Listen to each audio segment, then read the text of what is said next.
Corporate Transparency Act. Cette loi qui a été adoptée par le Congrès américain en janvier 2001 a été adoptée sur une base bipartisane, ce qui est quand même assez étonnant. De cette loi-là, il y a plusieurs buts, mais fondamentalement, c'est de combattre c'est pas nécessairement dans l'ordre, mais la fraude fiscale, mais surtout le blanchiment d'argent, trafic de drogue, financement du terrorisme et autres activités criminelles. Euh, Très souvent, dans le passé, du moins, on nous demandait si on avait des sociétés tablettes. La plupart du temps, c'était pour des fins fiscales, ce qui n'était pas illégal en soi. Mais dans ce cas-ci, le CTA, donc Corporate Transparency Act, vise précisément des activités criminelles qui notamment impliquent l'utilisation de sociétés écrans. Et cette loi exige justement que les sociétés américaines et étrangères divulguent des informations sur leurs bénéficiaires effectifs. Et on va voir ensemble c'est quoi la notion de bénéficiaire effectif. Et c'est entré en vigueur, donc adopté en janvier 2021, entré en vigueur il y a 16 jours. Alors, on va voir c'est quoi la définition de bénéficiaire effectif. Alors, c'est une personne physique, OK, qui possède ou contrôle directement ou indirectement une entreprise. On va voir en détail ce que ça veut dire un peu plus tard. Demandeur de l'entreprise, et ça, c'est une des particularités de la loi qui m'étonne encore aujourd'hui, c'est la personne physique qui dépose directement ou est responsable du dépôt du document qui crée la société américaine ou qui enregistre la société étrangère dans l'un ou l'autre des États américains. Alors, par exemple, Corpomax est contacté pour créer une société américaine et je dépose la demande électroniquement auprès de, par exemple, l'État du Delaware. Alors, je suis considéré comme le demandeur de l'entreprise.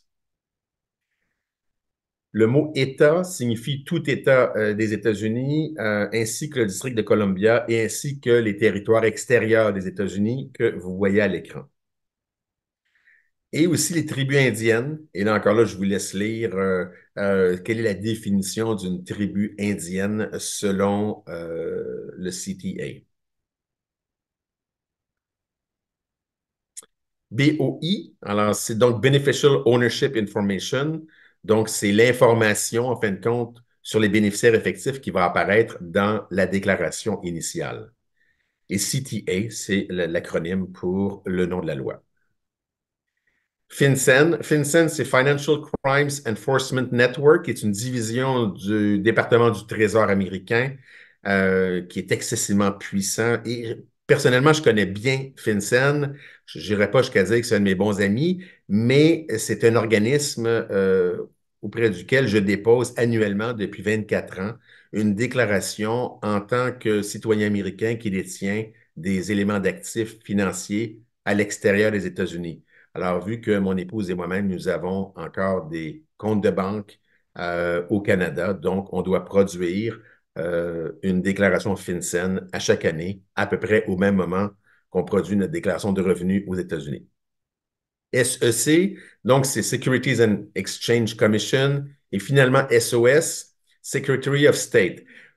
On va voir ça un peu plus loin. SOS, dans le fond, c'est une division, c'est un département de l'État qui normalement est chargé de la création de sociétés américaines, du moins chargé ce qu'on appelle business. Alors, la création d'une société au sein de l'État, ça peut être l'autorisation de faire affaire dans l'État, etc. Alors, généralement, c'est le Secretary of State qui est responsable de ça.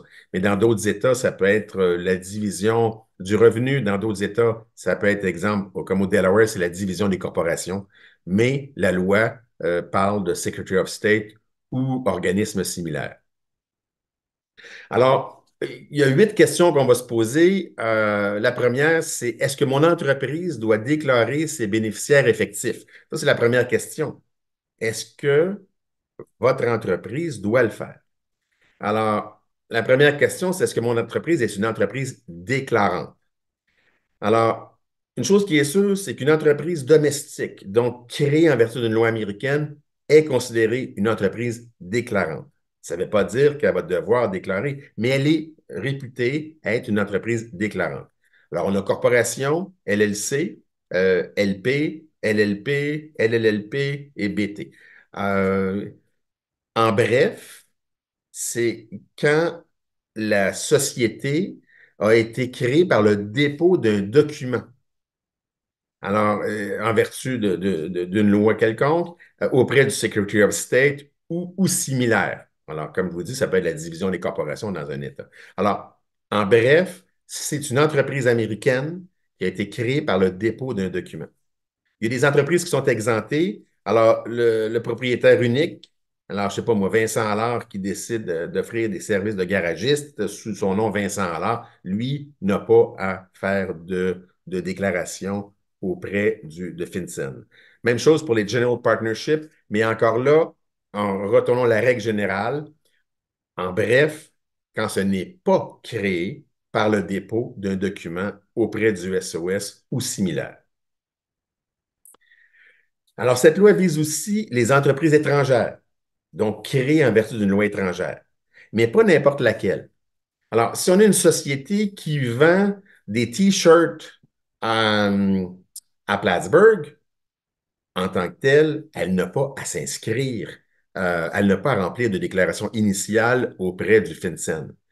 Mais si elle s'inscrit dans l'État de New York, parce qu'elle a soit une place d'affaires physique, soit un ou plusieurs employés, soit parce elle fait des ventes régulières qui font qu'à la fin de l'année, elle doit faire une déclaration de revenus, ou encore qu'elle atteint ce qu'on appelle un nexus économique, un threshold. Par exemple, en Californie, si vous vendez pour plus de 600 000 par année, même une seule fois, même un seul client, vous êtes réputé faire affaire dans l'État, vous devez vous inscrire. Alors, dans ce cas-ci, la CTA vise les entreprises étrangères qui ont obtenu l'autorisation de faire affaire dans un ou plusieurs États américains suite au dépôt d'une demande en ce sens. Alors, la deuxième question, c'est est-ce que mon entreprise est exemptée des obligations de divulguer ses bénéficiaires effectifs? Alors, en général, il y a trois types d'entreprises qui sont exemptées. On ne les verra pas toutes aujourd'hui, on va juste en voir quelques-unes, mais il y en a 23. Il y a 6 principaux types d'entreprises. Alors, la première, c'est les entreprises dans des environnements hautement réglementés. Alors, tout ce qui concerne, par exemple, les sociétés d'investissement qui doivent être inscrites auprès de la SEC, Securities and Exchange Commission, le gouvernement américain les connaît déjà très, très, très bien. Alors, c'est sûr que ces entreprises-là, généralement, sont exemptées. Il y a certaines sociétés d'investissement enregistrées ou importantes aussi qui sont exemptées. C'est pas, la loi ne vise pas ces grandes entreprises ou ces entreprises qui sont déjà inscrites. Les entités exonérées d'impôts. Bon, là, les entités exonérées d'impôts, il faut faire attention. On ne parle pas de société sans but lucratif. On ne parle pas d'une société qu'on a créée sans but lucratif. On parle d'une société, oui, sans but lucratif, mais qui, en plus, a obtenu une exonération d'impôts en vertu de l'article 501C du Code américain des impôts. Alors donc, c'est très précis le type d'entreprise exemptée. Et ça comprend aussi les entités qui les assistent. Les grandes sociétés opérationnelles. Alors, les grandes sociétés opérationnelles, donc les grandes sociétés, on parle d'une société qui a au moins 20 employés en tout temps aux États-Unis. Deuxièmement, des employés qui travaillent sur le sol américain. Troisièmement, qui a des ventes minimales de 5 millions de dollars par année. Il y a aussi d'autres conditions, mais en bref, c'est ce qu'on entend par grande société opérationnelle. Elles n'ont pas besoin de divulguer leurs bénéficiaires effectifs parce que dû à leur taille, de toute façon. Les filiales de certaines entités exemptées et finalement les entités inactives. Mais là encore là, les entités inactives, il y a 6 critères qui font que une société est considérée une société inactive aux fins de la Corporate Transparency Act. Alors, il faut qu'elle ait eu moins de 1000 dollars de revenus, il faut que ce soit une société qui existe depuis avant le 1er janvier 2020 et d'autres conditions, qu'elle n'ait eu aucune activité économique. Alors, généralement, quand je vois une société inactive comme ça, moi, je me dis, le client, il serait mieux de la dissoudre. Parce qu'une société inactive pendant 3 ans, parce que là, on parle même de 4 ans. Parce que là, l'exemption, c'est pour des sociétés inactives créées avant le 1er janvier 2020. Alors, c'est pour ça que si elles sont inactives sur une longue période de temps, généralement, c'est mieux de la dissoudre. Mais il peut y avoir des raisons, notamment fiscales, pour lesquelles la société demeure active. Demeure peut-être inactive en termes réels, mais qui existe toujours sur le registre des entreprises. Ma recommandation, c'est que en cas de doute sur l'application d'une exemption, vous devez déclarer. Parce que d'une façon ou d'une autre, vous devez, même une société exemptée doit remplir minimalement la déclaration initiale et cocher la case société exemptée. OK, alors donc, mais elle n'a pas après ça à dévoiler qui que ce soit. Mais il faut au moins que de façon proactive qu'elle mentionne à FinCEN oui, nous existons et oui, nous sommes une société exemptée. Mais en cas de doute, vous êtes mieux de déclarer. Alors, qu'est-ce qui se passe si vous ne déclarez pas? On va voir un peu plus loin qu'est-ce que doit contenir la déclaration. Mais qu'est-ce qui se passe si vous ne déclarez pas? Toute société américaine et toute société étrangère qui a obtenu le droit de faire affaire dans un ou plusieurs États américains a trois obligations. La première, c'est de remplir et produire la déclaration initiale dans un certain délai. La deuxième, c'est de remplir, s'il y a lieu, une déclaration de correction. Alors, on a rempli la déclaration initiale, on a fait une erreur, on réalise qu'on a fait une erreur, on doit la corriger dans un délai précis. Et aussi la déclaration de mise à jour. Parce que si vous pensez que que votre tâche se termine après avoir produit la déclaration initiale, j'ai des petites nouvelles pour vous.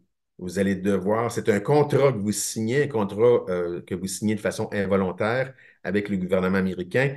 Vous allez devoir garder à jour le contenu de la déclaration initiale. Déclaration initiale. Attachez vos TUC, comme on dit au Québec. Conséquences civiles. Amende maximale de 500 dollars par jour. Alors, si vous produisez votre déclaration 2 mois après l'expiration du délai pour la produire, on parle de 60 jours à 500 dollars par jour, c'est 30 000 d'amende. OK? Ça ne sera pas négociable. En plus, il peut y avoir une injonction de la Cour qui vous force à produire la déclaration avec justement un délai imposé judiciairement et avec les pénalités qui peuvent en découler si vous ne respectez pas le délai imposé judiciairement. Ça, ce sont les conséquences civiles. Et ça, c'est payable par la société. Conséquences pénales. Les entités ont une amende maximale. Alors, donc, il y a deux types de conséquences.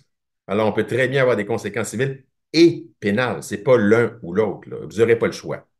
Conséquences pénales, entité amende maximale de 50 000 dollars.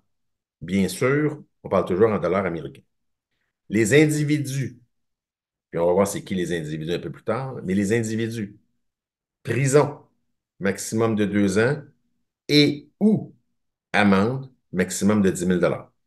Alors, c'est très sérieux. C'est vraiment pas quelque chose qu'il faut laisser de côté, cette obligation de déclaration initiale et de correction et de mise à jour.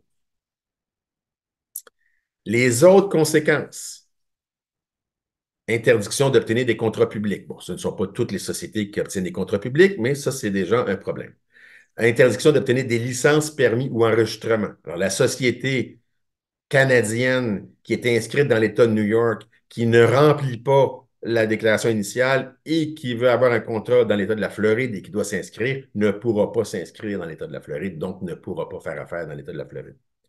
Restriction d'accès aux prêts et financements publics. Alors, si votre société canadienne a, je ne sais pas moi, un compte bancaire avec NatBank en Floride, ben, il va y avoir un problème parce que vous ne pourrez pas obtenir soit du financement ou de l'aide financière de la part de votre banque. Réputation entachée auprès des partenaires commerciaux, parce que c'est sûr que l'information va être diffusée sur ceux qui n'auront pas respecté les obligations de la loi, notamment à cause des poursuites judiciaires qui, elles, sont publiques. Risque accru d'audit et d'enquête par les autorités. Ajoutons les autorités fiscales. Alors, c'est pour ça que je vous dis, c'est une loi qui a des dents d'acier, surtout avec la dernière conséquence. Fermeture du ou des comptes bancaires de l'entité, parce que les banques vont être connectées sur le registre FinCEN. Alors, c'est pour ça que les conséquences sont immensément importantes.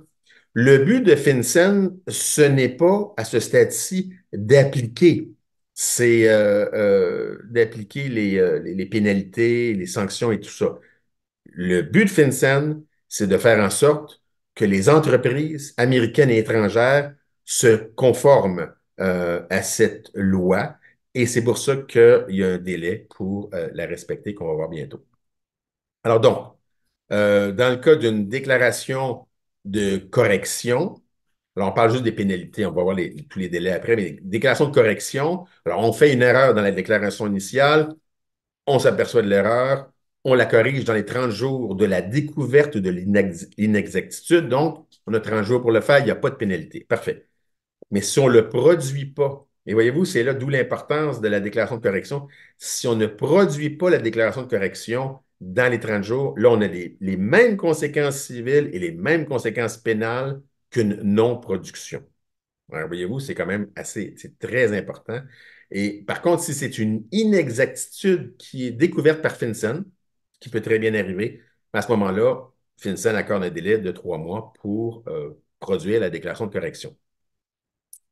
Alors, les infractions aussi qui peuvent être reprochées par FinCEN, ça va être une omission délibérée. Alors, une omission délibérée, vous ne communiquez pas les informations de façon complète ou actualisée. Et pour eux, ça, c'est une infraction. Ou la fourniture délibérée d'informations fausses ou frauduleuses. Ou encore là, de documents faux, forgés.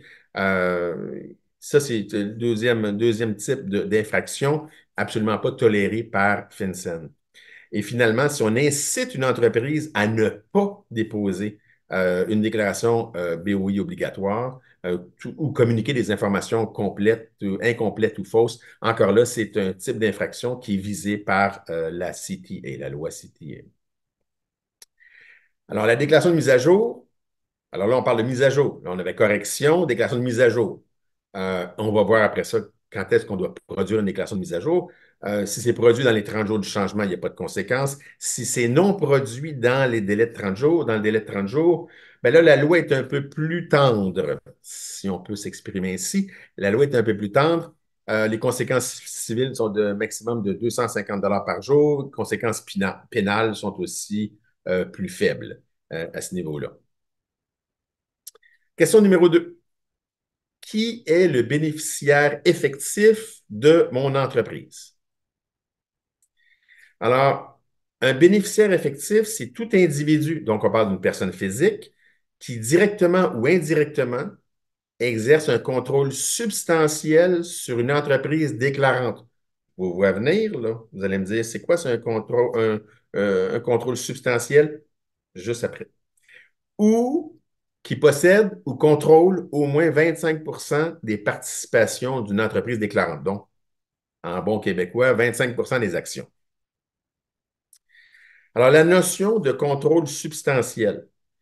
Alors, c'est l'obligation pas de définir, mais de trouver les personnes qui ont un contrôle substantiel revient à l'entreprise. OK? Ça va être à l'entreprise à déterminer, avec ou sans aide, qui a un contrôle substantiel. Alors, un dirigeant supérieur, un président, un CEO, un CFO, un COO, un GC. Vous savez, c'est quoi un GC? C'est General Counsel. Donc, généralement, ça va être l'avocat en chef de l'entreprise ou tout autre dirigeant avec des fonctions similaires. Donc, le titre que porte le dirigeant n'est pas important pour les fins de FinCEN, pour les fins de la loi. ce sont les tâches que cette personne-là accomplit et ses pouvoirs qui font en sorte que cette personne-là va être considérée avoir un contrôle substantiel sur l'entreprise. Alors, vous comprenez que toutes ces personnes-là, président, CEO, CFO, CEO, GC et autres, sont considérés comme des bénéficiaires effectifs, même s'ils ne détiennent pas d'actions dans la société. Ensuite, tout individu ayant le pouvoir de nommer ou de révoquer certains dirigeants supérieurs ou une majorité d'administrateurs. Ça pourrait très bien être un groupe ou une personne qui a un contrôle d'action au sein de la société qui fait que la personne peut remplacer le conseil d'administration en tout ou en partie. Alors, c'est pour ça que la loi a été rédigée pour couvrir une série de situations. Décideur important, ça peut être au niveau des affaires de la société, au niveau des finances de la société ou encore au niveau de la structure de la société. Alors, il faut comprendre que c'est une loi qui est nouvelle, c'est une loi qui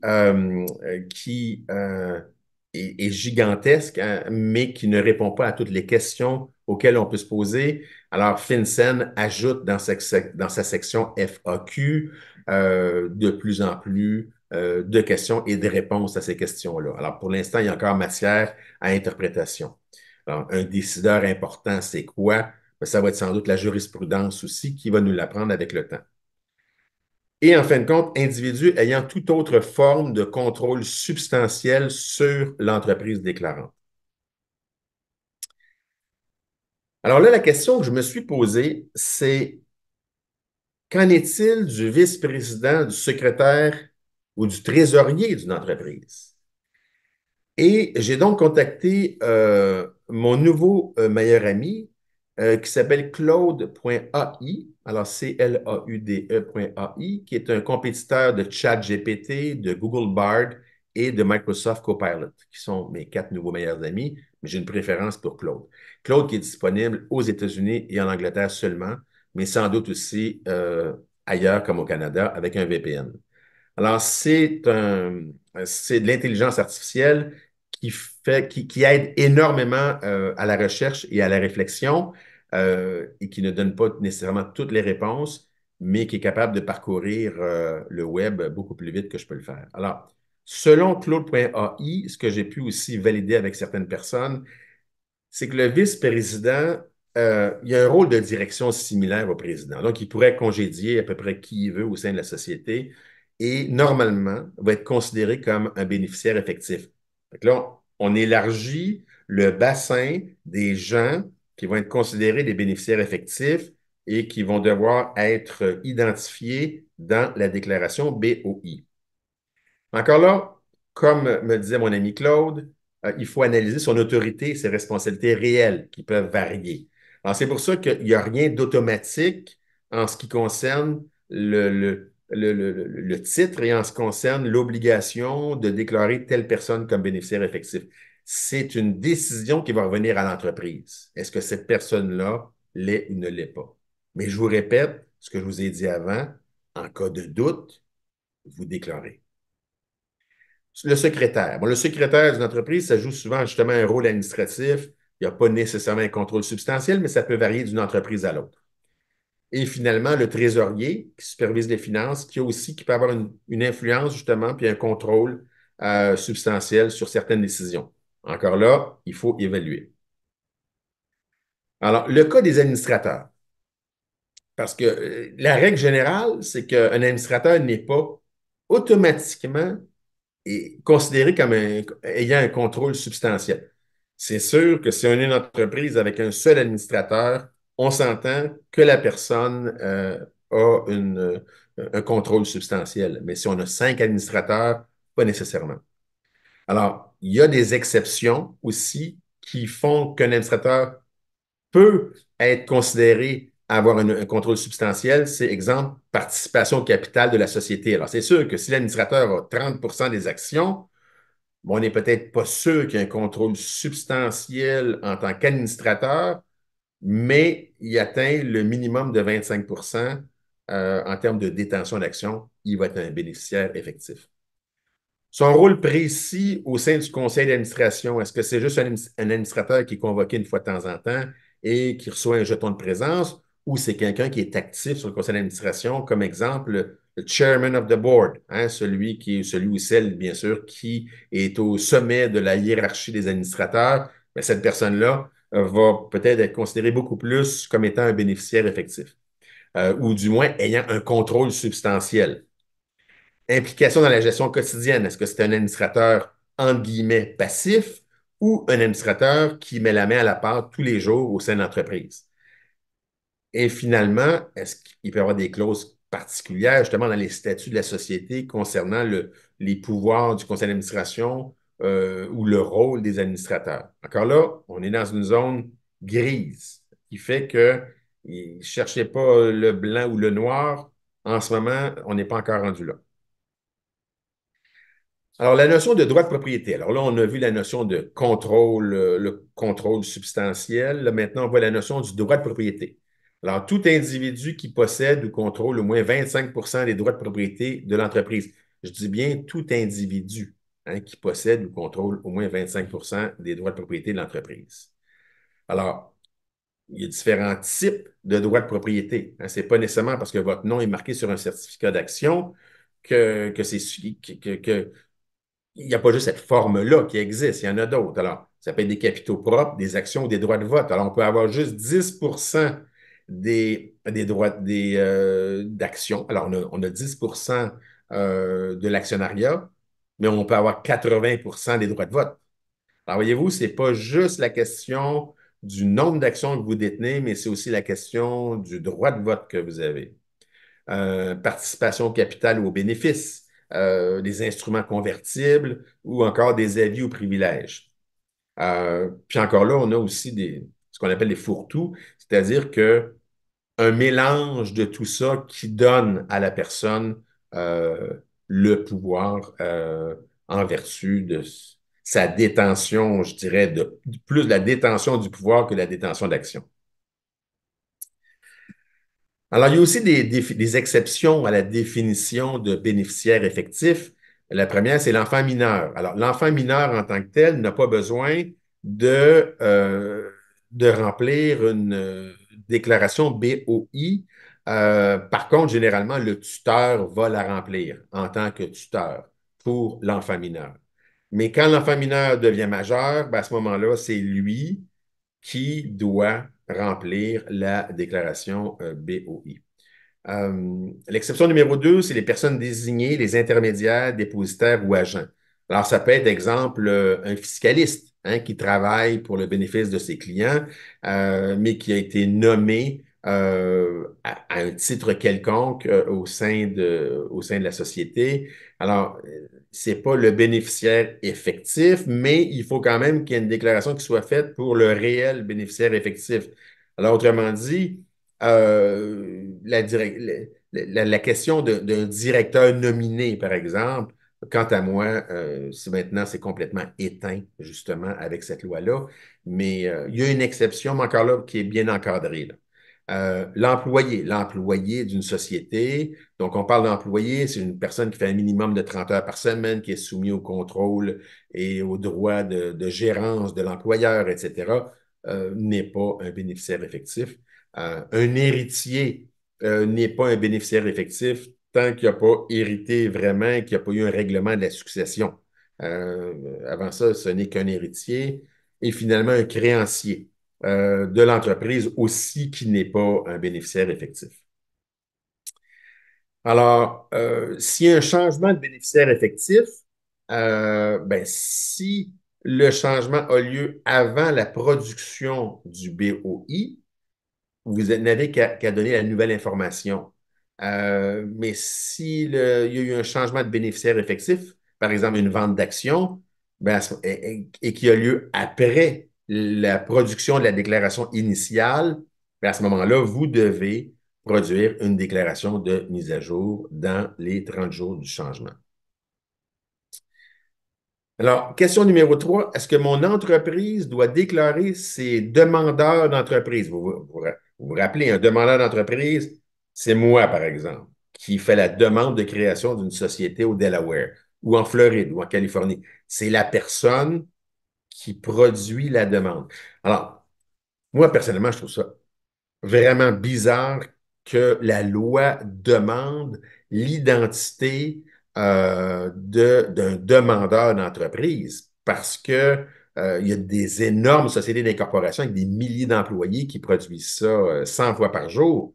Et de savoir que c'est Joe Blow ou Joe Z Blow qui a produit le document, ça ne change rien. Alors que la loi ne demande pas qui a signé la demande d'incorporation ou qui a signé la demande pour une société étrangère de faire affaire dans un État. Alors, c'est là que je trouve ça bizarre. Pourquoi demander l'identité de la personne qui ne fait que produire la demande d'incorporation versus la personne qui signe la demande d'incorporation? Que voulez-vous? C'est comme ça.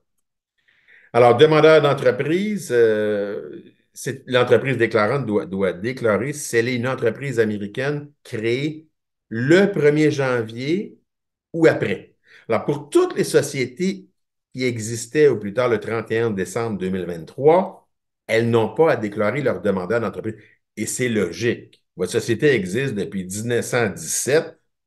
Elle va être en mesure d'identifier le demandeur d'entreprise. Vous ne pourrez pas. Tandis qu'à partir du 1er janvier 2024, là, c'est obligatoire. Et la même chose pour les entreprises étrangères qui ont été enregistrées pour la première fois. Quand on dit pour la première fois, c'est que la société étrangère peut avoir été inscrite en 2022 dans l'État de New York, puis en 2024 dans l'État de la Floride. Alors là, on parle de société étrangère inscrite pour la première fois le 1er janvier 24 ou après. Donc, la société canadienne qui s'inscrit en Floride le 5 janvier 2024 pour la première fois, qui n'est pas inscrite ailleurs, va devoir déclarer dans un délai précis. La société canadienne inscrite en Floride le 5 décembre 2023, mais qui doit s'inscrire cette fois-ci dans l'État de New York en janvier 2024, va bénéficier d'un délai plus long parce qu'elle était déjà inscrite, euh, est déjà inscrite avant et elle n'aura pas à dévoiler, de toute façon, d'une manière ou d'une autre, les demandeurs d'entreprise. Alors, demandeurs d'entreprise, il y en a minimum un, maximum deux. Minimum un, c'est le déposant direct. Hein, la personne qui dépose la demande d'incorporation, la demande de création ou encore la demande d'enregistrement pour une société étrangère. On a aussi l'individu qui dirige ou contrôle l'action du dépôt. Alors, vous avez, je ne sais pas moi, Sylvie qui dépose la demande de création de la société américaine et Vincent qui supervise, qui dirige ou contrôle l'action du dépôt par Sylvie. Alors, théoriquement, il va falloir déclarer deux demandeurs d'entreprise, le déposant direct et la personne qui a le contrôle. Alors, c'est pour ça que nous, chez Corpomax, on a décidé de faire ça au plus simple. Ça va être Vincent Allard, beaucoup plus simple à ce moment-là à gérer aussi pour le client qui doit euh, qui doit inscrire le nom de Vincent Allard sur sa demande BOI. Vous allez voir, on arrive dans ce qui est encore plus agréable. Alors, le déposant direct, c'est celui qui a déposé la demande et qui a déposé personnellement ou électroniquement. Personnellement, s'il se présente physiquement au bureau du Secretary of State ou qu'il le fait électroniquement. Et la personne qui dirige le contrôle, ben encore là, responsable de la direction du contrôle. Puis, c'est un demandeur de l'entreprise, même s'il n'a pas déposé le document lui-même. Bon, question numéro 4. Quelles sont les informations spécifiques que mon entreprise doit déclarer? Alors, l'entreprise déclarante, son nom légal, son nom légal, exactement tel qu'il apparaît sur le certificat d'incorporation. Tout nom commercial. Alors, on a la société Cocorico Inc. Qui a inscrit un nom d'emprunt, un DBA, qui veut dire Doing Business As, donc une société qui fait affaire sous un autre nom. Alors, la société Cocorico Inc. qui fait affaire sous le nom d'emprunt Gazabou, ben, à ce moment-là, dans sa déclaration initiale, elle va devoir indiquer Cocorico Inc. comme le nom légal et Gazabou comme nom d'emprunt. L'adresse actuelle aux États-Unis. Et la loi dit bien aux États-Unis. Alors là, encore là, ça va entraîner des problèmes pour les sociétés canadiennes qui n'ont pas d'adresse aux États-Unis et qui vont devoir trouver une adresse indiquée dans la déclaration initiale. Mais que voulez-vous? C'est une loi qui est nouvelle et qui va sans doute être améliorée aussi, modifiée, améliorée, interprétée par les tribunaux et tout ça. Alors, l'adresse actuelle, dans le cas de la majorité de nos clients, par exemple, ils vont utiliser l'adresse de Corpomax s'ils ont souscrit à un service de domiciliation. Alors, à ce moment-là, Corpomax leur offre une adresse pour qu'ils puissent avoir une adresse américaine. Mais ceux qui n'ont pas d'adresse aux États-Unis ou qui n'ont pas souscrit à un service de domiciliation, ça va être un peu plus complexe. La juridiction de création, bien sûr, l'État où a eu lieu le premier enregistrement quand il s'agit d'une société étrangère, et ensuite, le numéro fiscal américain EIN ou TIN, T-I-N, mais généralement une entreprise américaine comme une société étrangère qui fait affaire aux États-Unis va obtenir un numéro EIN qui veut dire Employer Identification Number. Alors donc, si la société n'a pas, la société étrangère n'a pas de numéro EIN, il faudra à ce moment-là qu'elle donne son numéro d'identification fiscale et la juridiction d'émission. Euh, mais lorsque j'ai assisté il y a quelques mois à une retraite fermée de tous les agents agréés de l'État du Delaware, et on avait deux représentants de FinCEN qui étaient venus donner une présentation et auxquels j'ai posé la question suivante. Vous avez une entreprise canadienne qui a deux numéros d'identification fiscale si elle réside au Québec. Elle a son numéro d'identification fiscale canadien et son numéro d'identification fiscale québécois. Lequel doit-on mettre? Ils m'ont remercié, ils m'ont dit que c'était une excellente question, mais ils ne m'ont pas répondu. Alors donc, à ce moment-là, ce que je ferais dans un cas comme celui-là, je mettrais le numéro d'identification canadien, tout simplement. Dans le cas, tenez-vous bien, dans le cas des bénéficiaires effectifs et des demandeurs de l'entreprise, moi-même en l'occurrence, vous devez fournir le nom légal complet, ma date de naissance, que j'essaye de cacher le plus possible, mon adresse résidentielle complète, ainsi que pour les bénéficiaires effectifs, ou adresse d'affaires pour le demandeur d'entreprise, et un numéro d'identification et juridiction d'émission du document d'identification. Donc, le numéro de mon passeport et juridiction d'émission de mon passeport, comme ou du permis de conduire, tout comme dans le cas des bénéficiaires effectifs. Document d'identification acceptable par FinCEN, passeport américain, permis de conduire étatique, document d'identification de l'État. Il y a des gens qui n'ont pas de permis de conduire, donc souvent il y a ils appellent ça un State ID, donc c'est un document d'identification émis par l'État, ou un passeport étranger s'il n'y a aucun document disponible, tout simplement. Si les trois premiers ne sont pas disponibles, à ce moment-là, le passeport étranger. Retenez ça, identifiant FinCEN. Donc en anglais, FinCEN ID. Ça, je vous le garantis, c'est le bonheur total lorsque vous avez à remplir le formulaire BOI. C'est un identifiant qui permet d'éviter d'avoir à fournir toutes les informations, le nom, l'adresse résidentielle, la date de naissance, copie du passeport. Ça remplace tout ça. Alors, le week-end dernier, en préparation de cette présentation, j'ai décidé de produire la déclaration BOI de Corpomax Inc. Mais préalablement, j'ai créé ou j'ai fait la demande pour obtenir un identifiant FinCEN. Euh, Ça m'a pris environ 3 minutes en ligne à obtenir l'identifiant FinCEN. Et lorsqu'on fait la demande, ben là, c'est sûr qu'il faut indiquer son nom, son adresse et tout ça, et on met une copie de son passeport. Mais tout de suite, à l'écran apparaît l'identifiant FinCEN. Et c'est absolument extraordinaire parce que quand j'ai rempli la demande BOI et on m'a demandé qui est le bénéficiaire effectif, j'ai même pas eu besoin de mettre mon nom, mon adresse, rien, rien du tout. J'ai juste mis mon identifiant FinCEN et toutes les cases à remplir en dessous sont devenues grises uniquement parce que j'ai mis le numéro de FinCEN.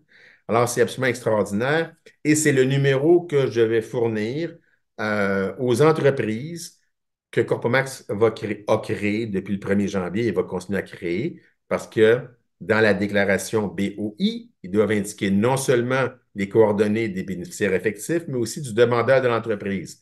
Alors, voulant absolument et de toutes les façons possibles dissimuler l'âge que j'ai, notamment, alors donc, je n'ai qu'à donner l'identifiant FinCEN de Vincent Allard et c'est ce numéro-là qu'ils vont pouvoir mettre dans la déclaration BOI. Et j'encourage vraiment tous les bénéficiaires effectifs ou tous ceux qui travaillent pour les bénéficiaires effectifs d'obtenir un numéro, un identifiant FinCEN. Parce qu'il y a énormément d'avantages qu'on va voir plus loin, mais ça sauve énormément de temps. Et c'est très, très pratique. On va voir pourquoi. Alors, le numéro FinCEN, c'est un numéro d'identification unique, comme un numéro de sécurité sociale, qui attribue à une personne ou à une entreprise déclarante sur demande après que la personne ou l'entreprise ait fourni certaines informations à FinCEN. Alors, les documents qui sont requis, le nom complet, la date de naissance, l'adresse résidentielle et ou d'affaires, comme dans mon cas, j'ai mis l'adresse d'affaires, j'ai mis l'adresse résidentielle pour les fins de la déclaration BOI de Corpomax Inc., mais l'adresse d'affaires pour les fins en tant que déclarant déposant de l'entreprise. Ensuite, le numéro d'identification, alors c'était de mon passeport et l'image. Alors, pour l'individu, ça se fait en ligne et on l'obtient immédiatement. Mais là, je dois vous mettre en garde. C'est qu'aux États-Unis maintenant, tout, toute demande auprès d'un organisme fédéral américain doit se faire par l'entremise de login.gov, login.gov. Alors, moi, j'avais déjà un compte login.gov parce que pour obtenir une passe Nexus qui nous permet de passer devant tout le monde quand on arrive à la douane canadienne et inversement, euh, on avait besoin d'un compte login.gov, mon épouse et moi. Alors, j'ai été capable une fois que je me suis branché ou que je suis allé sur le site pour obtenir l'identifiant FinCEN, je n'ai eu qu'à mettre mon user and password, merci, donc mon nom d'usager et mon mot de passe pour avoir accès en fin de compte à la page permettant d'obtenir l'identifiant FinCEN et en 3 minutes, c'était fait. Donc, pour un étranger, et je sais que les bénéficiaires effectifs, le président d'une grosse société, ça ne tentera pas, il va vouloir le faire faire par un subalterne. Très mauvaise idée. Parce qu'il faut vraiment que ce soit la personne, parce que ça prend aussi son numéro de téléphone mobile pour recevoir le code pour accéder à login.gov. Alors, il faut vraiment que ça soit fait au niveau de la personne elle-même. Mais après ça, ça va être le bonheur. On va sauver énormément de temps. Alors, pour un étranger, étape numéro 1, c'est login.gov. On crée son compte, son nom d'usager, son mot de passe. Et deuxième étape, là, après ça, on peut obtenir l'identifiant FinCEN facilement. Et on l'obtient tout de suite. OK. Et l'entreprise déclarante. Bon, l'entreprise déclarante, on peut pas, c'est pas la même chose. On ne peut pas l'obtenir, le numéro FinCEN comme ça. C'est une case qu'on coche dans le formulaire de déclaration initiale BOI. Alors, moi, j'ai coché la case, oui, je désire un numéro FinCEN pour Corpomax Inc. Et je l'ai obtenu lorsque j'ai obtenu la confirmation de la transmission de la déclaration BOI. Le numéro FinCEN avait été accordé à Corpomax. Alors, ça peut servir dans le futur si jamais, à un moment donné, on doit le fournir. Je ne peux pas vous donner aujourd'hui dans quelles circonstances, mais au moins, Corpomax Inc. est identifié au niveau de FinCEN avec un numéro. Alors, les avantages de l'identifiant FinCEN sont très nombreux. non seulement pour moi en tant que déclarant de l'entreprise, là, celui qui a déposé la demande d'incorporation, mais aussi pour les bénéficiaires effectifs. Alors, on a le président, le CFO, le COO, tu vois. Ils ne veulent pas nécessairement que tout le monde connaisse leur adresse résidentielle parmi ceux qui vont remplir la déclaration BOI. Alors donc, l'avantage, c'est que c'est confidentiel, c'est eux qui vont fournir l'information à FinCEN, qui vont obtenir après ça un identifiant, et la seule chose qu'ils ont à donner à leurs subalternes qui vont remplir la déclaration BOI, ça va être leur identifiant FinCEN et c'est réglé. Mais le gros avantage, c'est surtout que s'il y a un changement d'adresse, il faut remplir une nouvelle déclaration BOI. J'ai un nouveau passeport, il faut remplir une nouvelle déclaration BOI. Euh, Tout ce qui se passe dans la vie en ce qui concerne l'individu, changement d'adresse, son passeport a changé ou son permis de conduire, peu importe, il faut changer la déclaration BOI, et c'est-à-dire donner toutes les informations pour les autres bénéficiaires effectifs. Tandis que quand ces changements-là sont modifiés ou sont apportés, non pas au niveau de la déclaration BOI, mais au niveau de l'identifiant FinCEN, ben, à ce moment-là, on n'a pas besoin de produire une nouvelle déclaration BOI parce que les changements vont avoir été faits au niveau de l'identifiant FinCEN. Alors, c'est un énorme avantage. Question numéro 5. Quand et comment mon entreprise doit-elle déposer sa déclaration initiale? Toute société créée avant le 1er janvier 2024, elle a un an pour poser la déclaration. Elle a jusqu'au 1er janvier 2025. L'entreprise qui est créée entre le 1er janvier 2024 et le 31, et c'est ça, et le 31 décembre 2024, elle a 90 jours à compter de la date de création ou d'enregistrement. Bon, la loi ne dit pas exactement ça. Elle dit à partir du moment que la personne en prend connaissance ou aurait dû en prendre connaissance. Ne jouons pas avec les mots, là. Généralement, quand une société est créée, la même journée, on peut voir la confirmation sur le site de l'État. Donc, allons-y avec la date de création ou la date d'enregistrement, puis on ne se trompera pas. Mais à partir du 1er janvier 2025, là, c'est 30 jours. Là, comme on dit, on ne niaise pas avec la POC. Parce que la première année, le FinCEN nous donne un an, hein, pour les anciennes entreprises, les entreprises créées avant le 1er janvier 2024. Ensuite, la loi, dans son état original, disait qu'à partir du 1er janvier 2024, les sociétés avaient 30 jours.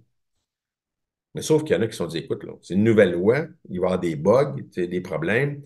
Donc, ils ont décidé, à la dernière minute, en novembre, de dire on vous donne 90 jours au lieu de 30 jours pour 2024. À partir de 2025, non, tout de suite, ça nous prend l'information. Mais au moins, ça va être rentré dans les mœurs et les gens vont savoir comment faire. Alors, comment produit-on une déclaration initiale? C'est par voie électronique seulement. OK? Donc, PDF ou en ligne. Alors, vous avez deux possibilités quand vous allez sur le site de FinCEN. Vous pouvez choisir le formulaire PDF que vous pouvez télécharger dans votre ordinateur, que vous devez ouvrir euh, avec Acrobat Reader ou Acrobat Pro. J'ai essayé de l'ouvrir avec d'autres logiciels, puis ça ne fonctionnait pas. J'en ai plusieurs, là. Je suis tombé dans la potion des PDF très jeune et j'ai plusieurs logiciels, mais avec Acrobat Reader ou Acrobat Pro, ça ouvre très bien. Ou en ligne. Mais l'avantage du PDF, c'est que vous pouvez le modifier, vous pouvez le remplir, le vérifier et le conserver. Mais après ça, vous pouvez le produire en ligne. Mais vous avez toujours le document que vous avez sauvegardé. Donc, s'il y a une déclaration de correction à produire ou une déclaration de mise à jour, vous pouvez prendre le même PDF, décocher déclaration initiale, cocher déclaration de correction ou de mise à jour, et vous le produisez. Tandis que si vous faites une demande en ligne, FinCEN, je vous le dis, je connais très bien FinCEN, c'est presque un ami intime depuis 24 ans, là. Mais FinCEN, c'est pas un site où on peut avoir un nom d'usager et un mot de passe, là. FinCEN, c'est un organisme dont le système informatique permet le dépôt par PDF ou par déclaration en ligne. La déclaration en ligne, si vous la remplissez une fois, vous la produisez, c'est fini, là. Si vous avez des corrections à faire ou une mise à jour, vous allez devoir recommencer à remplir le formulaire en ligne. Donc, le formulaire PDF est beaucoup mieux. Et si c'est impossible par voie électronique, je ne vois pas comment, pour quelle raison, mais c'est prévu. À ce moment-là, il faut contacter FinCEN. Et à ce moment-là, bonne chance, hein, parce qu'en ce moment, FinCEN est absolument débordé. Ils ont 1300 demandes de renseignements par jour qui rentrent depuis le 1er janvier. C'est assez hallucinant. Alors, les étapes suggérées par moi-même, c'est un, obtenir un identifiant FinCEN. Je vous le dis, là, c'est vraiment, vraiment, vraiment efficace. Ensuite, vous choisissez le formulaire PDF au lieu de le faire en ligne. Vous complétez le formulaire PDF tranquillement, vous le vérifiez, vous le soumettez le formulaire. Parce qu'au début du formulaire, il y a des petits boutons sur la première page en haut. Je vous dis, c'est facile. C'est facile. Surtout avec l'identifiant FinCEN. Je pense que ça m'a pris 5 minutes. J'ai l'impression que c'est exagéré, là. Mais c'est trop long. Et pour produire la déclaration BOI de Corpomax Inc. Ça a été très facile et rapide. Tout ça à partir du PDF. Et une fois que vous avez soumis ça, vous allez avoir une confirmation qui... il faut que je me rappelle, est-ce que ça apparaît sur l'écran? Non, mais généralement, on la reçoit par courriel. Je l'ai reçu par courriel, je l'ai conservé. Et à ce moment-là, le tout est joué. Alors, la question numéro 6. Que doit faire mon entreprise après avoir posé sa déclaration initiale? Parce que là, vous pensez que c'est fini, là, hein, que c'est fini, vous allez pouvoir vous reposer. Pas nécessairement parce que vous allez devoir tenir des registres sur tous les changements qui peuvent affecter et l'entreprise. Alors, l'entreprise déménage, il faut avertir FinCEN par une déclaration de mise à jour. Alors donc, pour les inexactitudes aussi bien dans la déclaration initiale que dans une déclaration de mise à jour, hein. Il peut y avoir des erreurs. À ce moment-là, on les fait dans les 30 jours de la prise de connaissance ou dans les 30 jours où on avait des raisons d'en prendre connaissance. OK, alors c'est pour ça que c'est pas juste la prise de connaissance, parce qu'il y a des gens qui peuvent prendre connaissance beaucoup plus tard que d'autres personnes. Alors, la loi a prévu justement que tu avais des bonnes raisons d'en prendre connaissance, par exemple, parce que la nouvelle information apparaissait sur un site web, etc. Et tandis que s'il y a des modifications, alors, vous enregistrez un nouveau nom d'emprunt, il y a un changement de bénéficiaire effectif, suite notamment soit à un décès, à une vente d'entreprise. Il y a le décès d'un bénéficiaire effectif, donc il n'est plus bénéficiaire effectif. Peut-être ses héritiers vont l'être, par contre.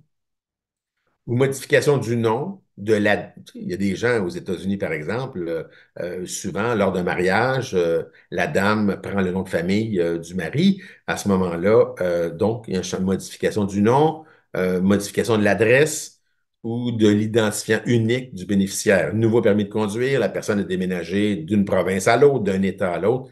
Il y a un nouveau document d'identification. C'est pour ça que le gros avantage, au lieu d'avoir à produire une déclaration de mise à jour, vous faites ça au niveau de l'identifiant FinCEN. Alors, vos modifications, vous les faites personnellement avec l'identifiant FinCEN parce que ça, là, vous avez accès justement pour pouvoir faire les modifications assez facilement pour FinCEN. Ça, c'est le FinCEN ID.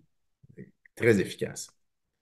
Un bénéficiaire effectif mineur devient majeur, l'entreprise change d'adresse, vente d'entreprise, domestication, fusion, ou encore une exemption désormais applicable. Donc, avant, l'entreprise n'était pas sujette à une exemption, mais maintenant, elle est sujette à une exemption.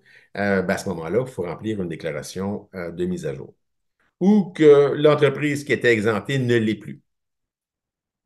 Alors, donc, dans les 30 jours du changement, on produit la déclaration de mise à jour. C'est facile. Vous avez le PDF que vous avez conservé pour la déclaration initiale. Vous décochez initiale, vous cochez mise à jour et le tour est joué et vous faites les modifications dans les 30 jours du règlement de la succession, s'il y a un décès. Et par contre, s'il y a une cessation des affaires ou une dissolution de l'entreprise, vous n'avez pas à produire une déclaration de mise à jour.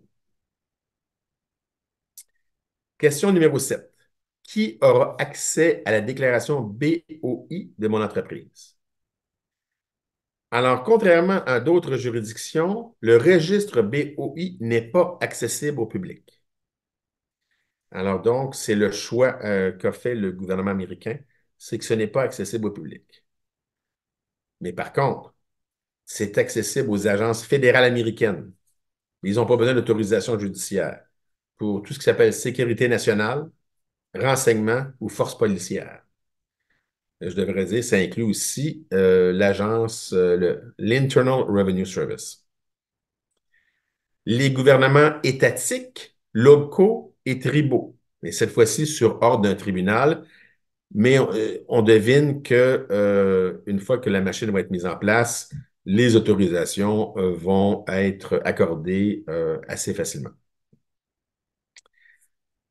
Les banques. Alors, les banques et les institutions financières vont, toujours américaines, vont avoir accès aux informations contenues dans le registre BOI pour faciliter justement le respect des exigences de diligence raisonnable à l'égard de la clientèle.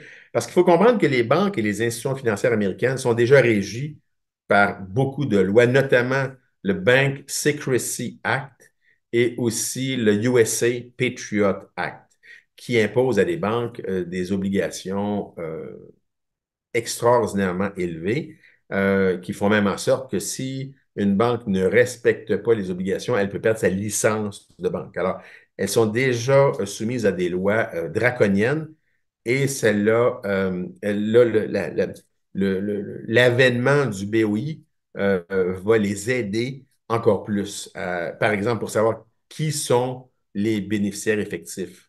Alors, ça va être, pour les banques, ça va être un outil quand même important pour identifier justement et vérifier qui sont les bénéficiaires effectifs. Mais par contre, ils vont devoir obtenir le consentement d'une société déclarante pour obtenir justement l'information.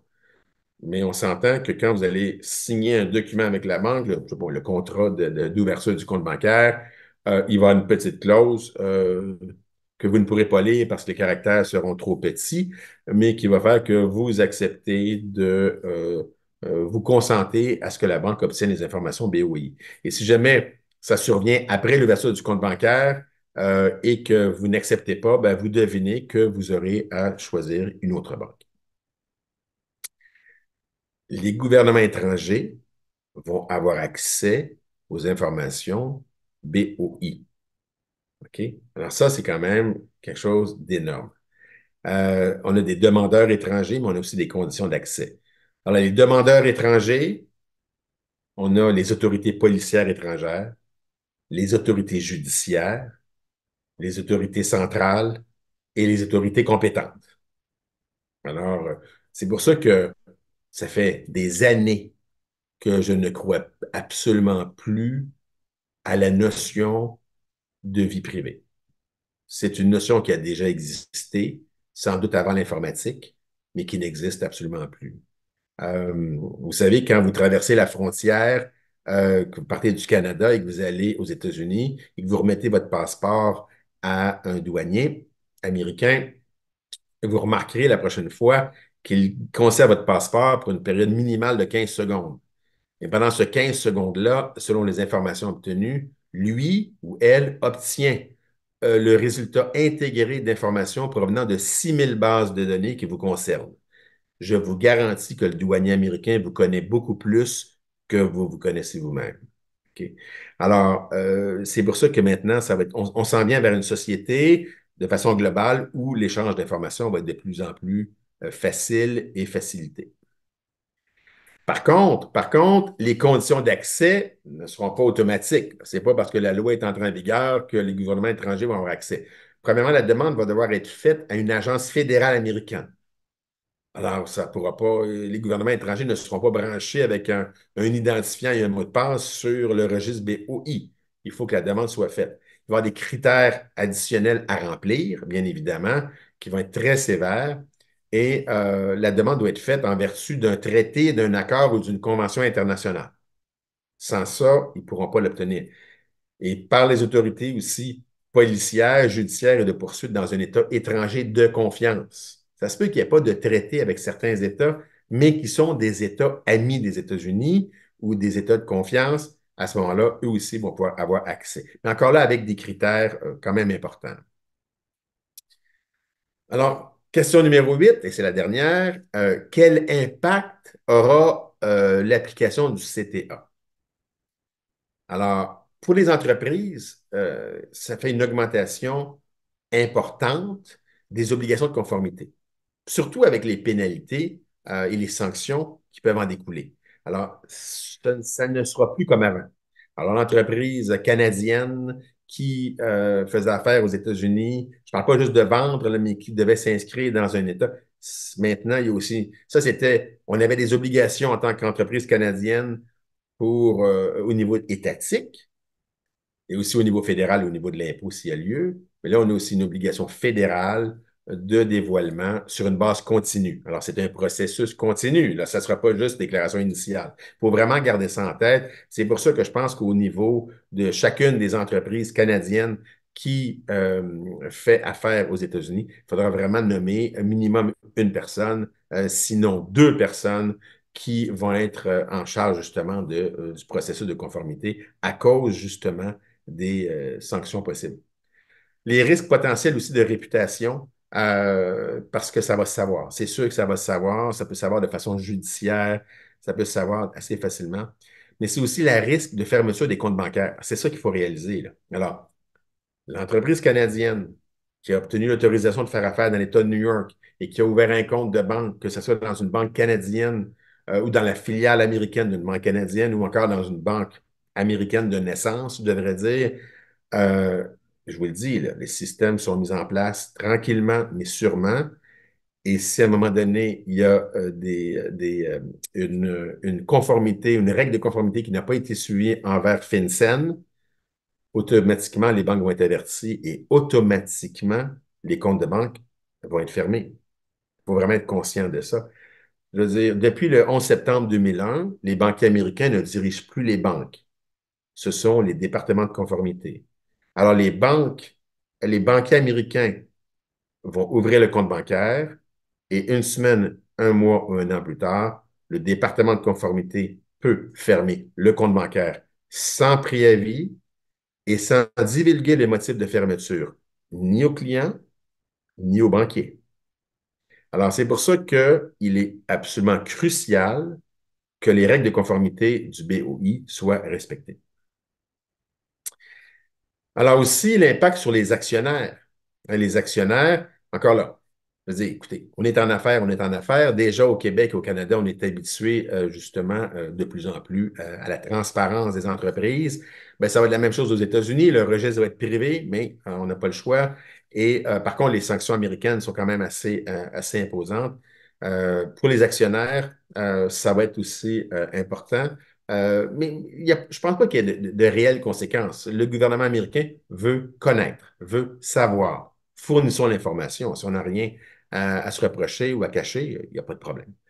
Pour les dirigeants, alors quand quelqu'un va être nommé président ou CEO ou CFO, il faut qu'il s'assure ou elle s'assure que les règles de conformité américaines vont être suivies parce qu'au bout de la ligne, c'est cette personne-là qui peut en souffrir. Alors, c'est pour ça que, personnellement, je pense que c'est la fin des prête-noms. Ça fait longtemps que je ne crois plus à la question des prête-noms aux États-Unis. Ça nous est souvent demandé, hein, est-ce que vous pourriez agir comme directeur nominé? Non, non, on n'offre pas le service ici. Mais on voit certains sites web où ils l'offrent encore et ils vont dire, oh oui, ça va être M. John Smith qui va être votre directeur nominé. John Smith n'existe pas, hein, c'est une vue de l'esprit, c'est juste un nom, mais la personne, on lui vend un certain John Smith. Donc, moi, je pense que ça va être complètement terminé et les directeurs désignés aussi. Mais que voulez-vous? On va voir ce que l'avenir nous réserve. Pour les banques, donc les banques, c'est des exigences additionnelles de Know Your Customer. C'est sûr parce que là, ils ne pourront pas ne pas aller voir le registre BOI. Il va falloir même qu'ils s'abreuvent d'informations avec ça, mais ça leur donne aussi des pouvoirs additionnels de fermeture de compte sans préavis. Alors ça, c'est un motif additionnel. Vous n'avez pas respecté les règles de divulgation auprès de FinCEN. Nous fermons le compte de banque tout simplement. Alors c'est pour ça que c'est important. Les gouvernements, encore là, c'est bicéphale. On a l'augmentation des pouvoirs de vérification et de contrôle, c'est bien évident, mais on a aussi l'augmentation du risque de fuite d'informations. OK? Alors, c'est pour ça qu'on va voir ce que ça donne. Quand le registre est déjà public, ça ne dérange pas, mais là, le registre est privé. On va voir ce que ça va donner, mais je peux quand même vous assurer que c'est sûr, vous allez me dire, il n'y a rien d'impénétrable, mais de l'autre côté, je sais que FinCEN a des règles de sécurité quand même imposantes. Mais encore là, on va voir ce que ça donne. Bon, les professionnels avocats, experts comptables, fiscalistes, etc. Alors, oui, il y a un devoir d'assistance qui peut être apporté, mais j'ajouterais à ça un devoir de prudence. Ça veut dire quoi? Ça veut dire qu'un avocat ou un expert comptable, si j'étais l'avocat ou l'expert comptable, jamais je dirais à mon client, Paul est un bénéficiaire effectif, Jeannette n'est pas un bénéficiaire effectif. Absolument pas, parce que là, c'est vraiment une question de responsabilité professionnelle, là. Et je pense qu'à ce stade-ci, laissons les tribunaux déterminer qui sont les bénéficiaires effectifs ou non. Laissons FinCEN ajouter des réponses à des FAQ, mais déterminer pour un client si oui ou non, je le répète pour une troisième fois, en cas de doute, vous déclarez. Vous ne prenez pas le risque, en tant que professionnel, de dire à votre client, oui, selon ma lecture de la loi, lui est bénéficiaire effectif. Non, selon ma lecture, il ne l'est pas. Ne prenez pas de risque, vous êtes mieux de déclarer. C'est incroyable, on arrive à la conclusion. Alors, les estimés de FinCEN pour 2024, 32,6 millions d'entreprises vont devoir déclarer.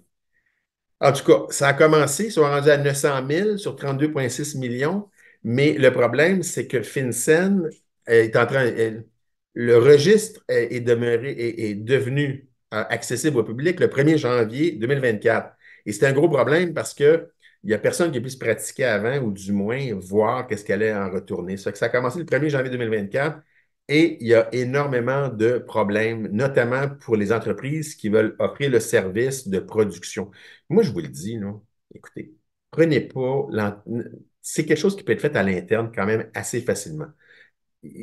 C'est facile, c'est un PDF à remplir. OK? OK? Puis avec un FinCEN ID, encore plus facile.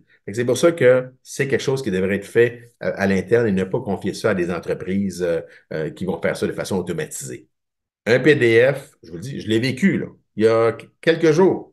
Un PDF bien rempli, vous le soumettez, vous recevez la confirmation, c'est fini. Alors, 32,6 millions d'entreprises première année et 6,6 millions de mises à jour. On n'a pas mis peut-être aussi des millions d'inexactitudes, mais peut-être qu'il va y en avoir au moins 1 million.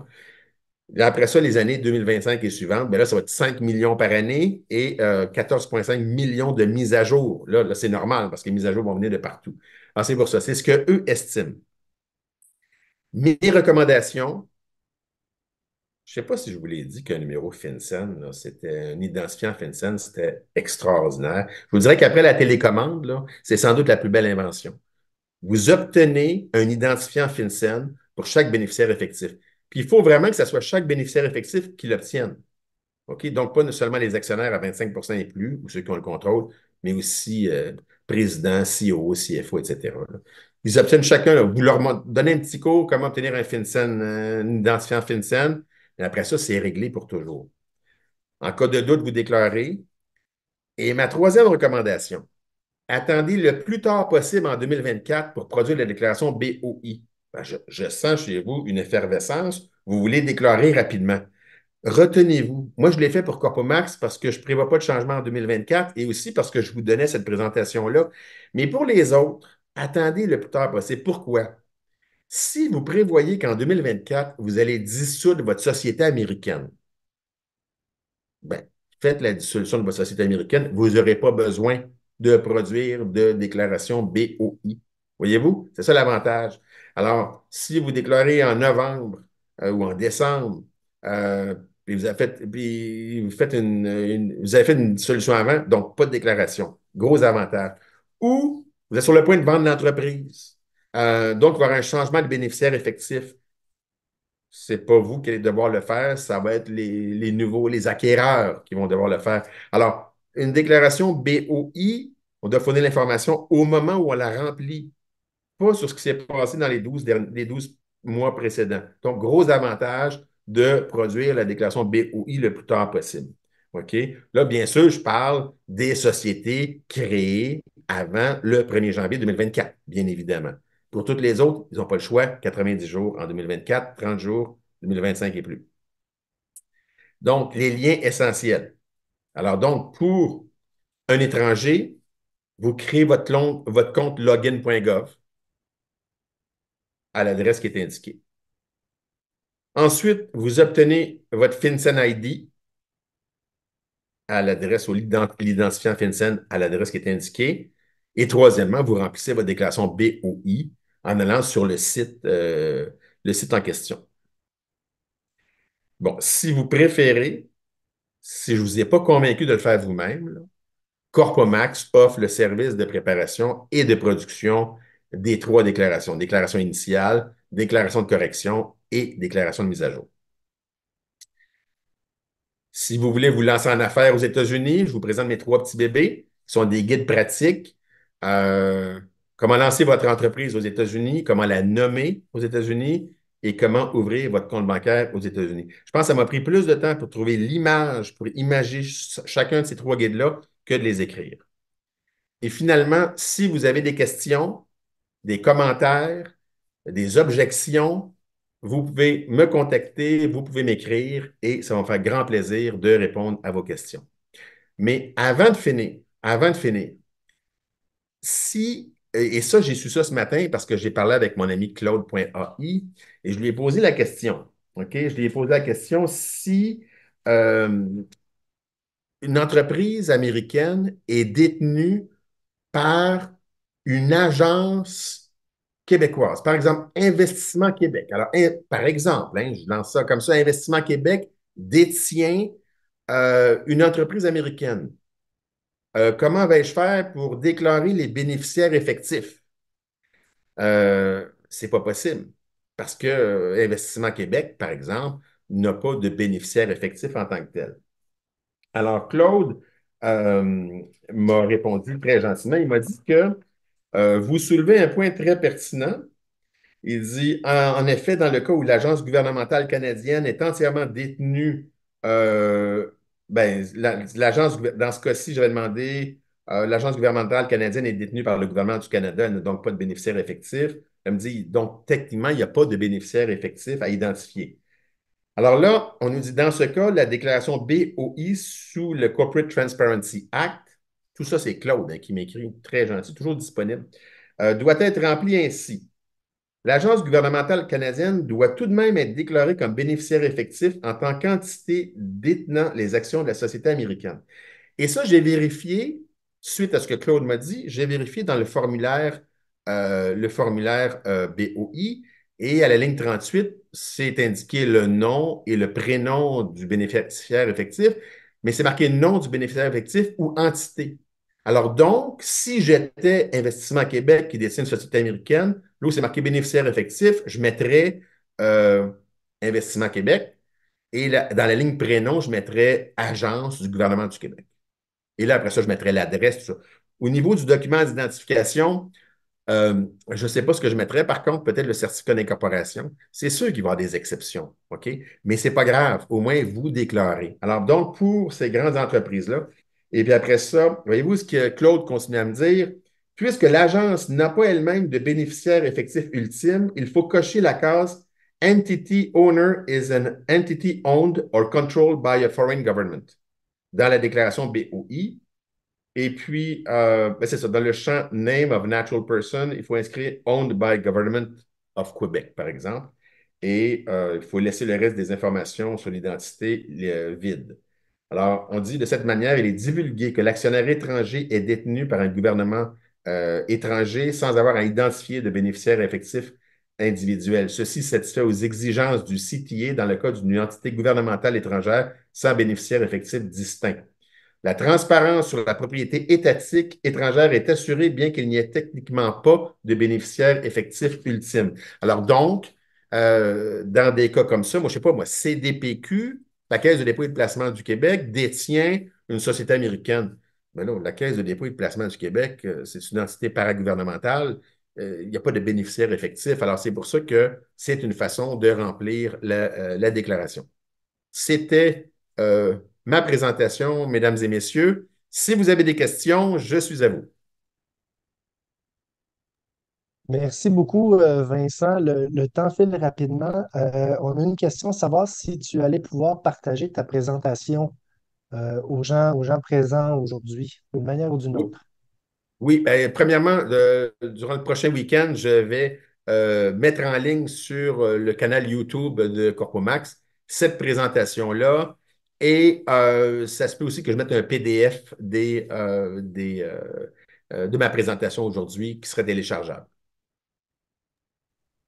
Excellent. Est-ce qu'on peut retrouver le PDF sur ton site web ou sur la chaîne YouTube? Pas encore. Ça va être disponible avec un lien sur la chaîne YouTube. Parfait. Peut-être 5 minutes avant de quitter, on a quelques questions. Donc, je vais essayer de les passer rapidement en rafale pour donner la chance à tout le monde. On a une première question ici de Guylaine qui demande si la société a un DBA seulement dans un État car le nom légal est déjà utilisé, est-ce qu'on doit déclarer ou non euh, ce nom dans la déclaration initiale? Donc, si il y a un nom d'emprunt, un DBA qui est inscrit avant le, le 1er janvier 2024 dans un État, euh, je ne vois pas comment on peut inscrire. Oui, mais s'il y a un DBA, il faut remplir la déclaration BOI, ça d'une façon ou d'une autre, puis l'indiquer indiquer dans le champ DBA du formulaire de déclaration BOI. Oui. Parfait. Autre question, si une société se dissout en 2024, est-ce qu'elle doit déposer la déclaration initiale quand même avant la dissolution? Non, non, non, c'est justement, si vous dissolvez en 2024, vous avez on parle bien d'une société créée avant le 1er janvier 2024. Là. Parce que si vous créez une société le 5 janvier 2024, puis faites une dissolution euh, euh, 6 mois plus tard, vous allez devoir, de toute façon, produire la déclaration BOI dans les 90 jours de la création. Mais si vous créez une société le 15 décembre 2022, et puis que vous la dissolvez le 30 juin 2024, vous n'aurez pas besoin de produire la déclaration BOI parce que vous avez un an pour le faire pour les sociétés créées au plus tard le 31 décembre 2023. Par contre, si on crée une société le 5 janvier 2024 et qu'on la dissout le 10 janvier 2024, théoriquement, on n'a pas besoin de produire de déclaration BOI parce qu'on avait 90 jours pour la produire, puis après 89 jours, elle n'existait plus. Fait que théoriquement, on n'aurait pas besoin de la produire. Donc, il y a vraiment trois cas de figure, là. Mais en 2024, si on dissout une société créée avant le 1er janvier 2024, on n'a pas à produire des déclarations BOI avant la dissolution parce qu'on a jusqu'au 1er janvier 2025 pour produire cette déclaration. Donc, on ne la produit pas dû à la dissolution. Merci. Prochaine question. En ce qui concerne le demandeur, quand on parle d'inscription au niveau étatique, est-ce qu'on parle seulement de SOS ou ça s'étend aussi à l'inscription au niveau des taxes de vente? Excellente question. Excellente question. Vous savez, une excellente question, j'espère y apporter une réponse. Quand on s'inscrit dans un État au niveau du SOS, dans au moins 4 cas de figure, j'appelle ça des déclencheurs. Déclencheur numéro un, vous engagez au moins un employé.